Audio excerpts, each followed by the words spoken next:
Hi everyone. So a viewer recently asked me again, can I talk a bit more about the type 5 INFJ, right? So when I say type 5 INFJ, of course what I'm talking about is the Enneagram 5 INFJ. Now I released a video not that long ago where I was explaining that type 5 INFJs exist. Type 5 INFJs are not that uncommon, but at the same time, maybe type 5 INFJs are not quite as common as we think they are, right? So I guess the video that I released most recently about the type 5 INFJ was a video produced from the angle of type 5 INFJs are maybe not as common as we think.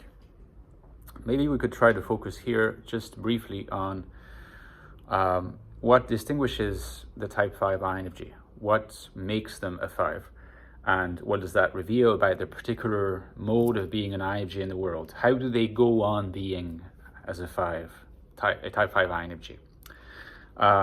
So what's interesting to point out to begin with is that insofar as we're saying there are type 5 INFJs, we're talking about people for whom the description of the INFJ is the most resonant of all the description of Jungian types, and it's also someone for whom the description of the type 5 Enneagram is the most resonant of the 9 Enneagram types. So I want to emphasize this point because that creates an area of overlap between descriptions of the INFJ and descriptions of the type 5. And we have to, in a sense, our mission is to find the particular location of that overlap, like that area of intersection. What is that particular area? And what can we say about it? Now, of course, when I speak about the area from the point of view of the INFJ personality, I have to use my particular typology of INFJs. And as you know, I propose that there are at least 4 different subtypes of INFJ, broadly divided into the compliant or adaptive submissive, the solipsistic, the spiritualized, and the secure. Okay? Now, among these, which is more likely to be a type 5? Okay. Well, I think that the area of most correlation, at any rate, and I say most correlation because a type 5, a secure INFJ could be a type 5. A spiritualized INFJ could be a type 5. An adaptive INFJ, not likely to be a type 5 ever. And you're going to understand why quite quickly. Solipsistic INFJs quite likely to be type 5. The most likely to be a 5 is the solipsistic INFJ, because in the type 5, there's an emphasis on the introverted functions, right? And which INFJ is the most introverted of all the subtypes that I've just listed? Well, it's of course the solipsistic INFJ, which I also call the withdrawn INFJs. They're the INFJs that inhabit the NI world, and whose mode of inhabiting the NI world is by drawing a strong contrast between the eternal womb-like viability of the NI world, as opposed to the lack of viability, the hostility, the superficiality, the don't quite want to say the evil, but the rather existentially poisonous nature of external reality, of the non-NI world, of the world of people and things. Okay, what's around me here? So the solipsistic INFJ, withdrawn INFJ, is very introverted and is defined by these things.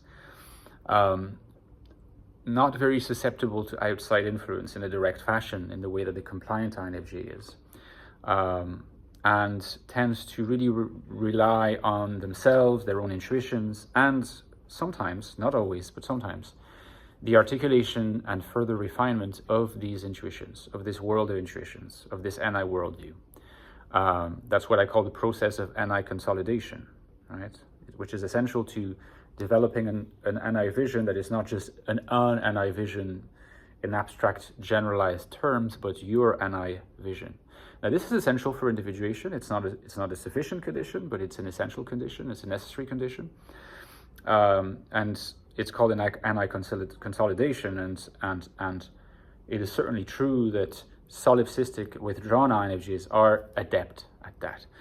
Now, it so happens that all these characteristics that I just listed belong to the overlap with Enneagram type 5. Introverted type 5, that checks it. Predominantly introverted. Not very susceptible to outside influence. This is absolutely a trait of the type 5 and of the INFJ solipsist. The fact that there is avarice and withholding that happens in the relationship between type 5 people and others, not just in matters of sharing their knowledge, but sharing anything. Sometimes people remain focused on the aspect of knowledge when it comes to type 5s, but really it's in relation to everything. There is a level of withholding and control about how much energy they want to share with others. Of course, that is completely consonant with a certain sense of existential withdrawal. It can be high functional, it can be more low functional, but there's still withdrawal involved at this level.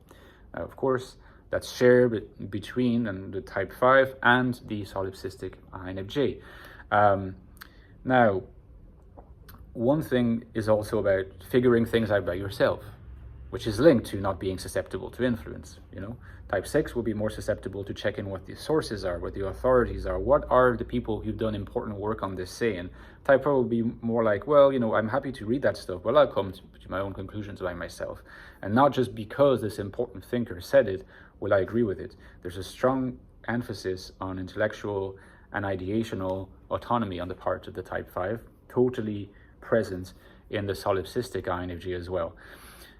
However, if you like, the overlap is precise. So it's not just an overlap between the solipsistic INFJ and the type 5, but I would say it's an overlap between the type 5 and a subcategory, if you like, of solipsist, which I don't have a term for at the moment. Maybe we will come up with a term at some point. Maybe you guys will help me with a term at some point, but it is the NITI solipsist, right? NITI looping is part and parcel of how this particular brand of solipsist consolidates NI. And it has all the hallmarks of type 5 about it as well. Self-reliance, intellectual and ideational self-reliance, with the risk of becoming an echo chamber within oneself and not actually accepting too much new information from the outside, out of a concern for authenticity, but at the risk of becoming ossified and a little bit sterile in terms of the NI world, which is what I call an absence of expansion. The best health that NI can be in is when it's exercised through consolidation, expansion, consolidation, expansion, consolidation, expansion. The main risk for a solipsistic INFJ, including an NITI solipsistic INFJ, is very similar to the existential risk for the type 5. An overemphasis on individuating consolidation at the expense of the enrichment of expansion. So the risk is authenticity and self-reliance at the expense of existential and intellectual impoverishment. Okay, guys, so let me know in the comments what you thought. If you'd like to know more about type 5s, but especially more about INFJs, don't forget I've written 2 books on the type. The latest one is called The Infinite Soul, INFJ Life in the Modern World, which is all about how INFJs can lead lives today, in the world today, on this planet right now, lives which are satisfying, meaningful, purposeful, and driven. And that the key is precisely to not abandon their INFJ-ness, but to embrace it authentically. Sounds difficult? Well, this book explores in detail how you can do it. The link is right below for less than 10 euros or dollars. So check it out, check the reviews, and hopefully you will feel like reading it. The prequel, of course, is the new look at the INFJ personality. The Ecstatic Soul came out a few years before.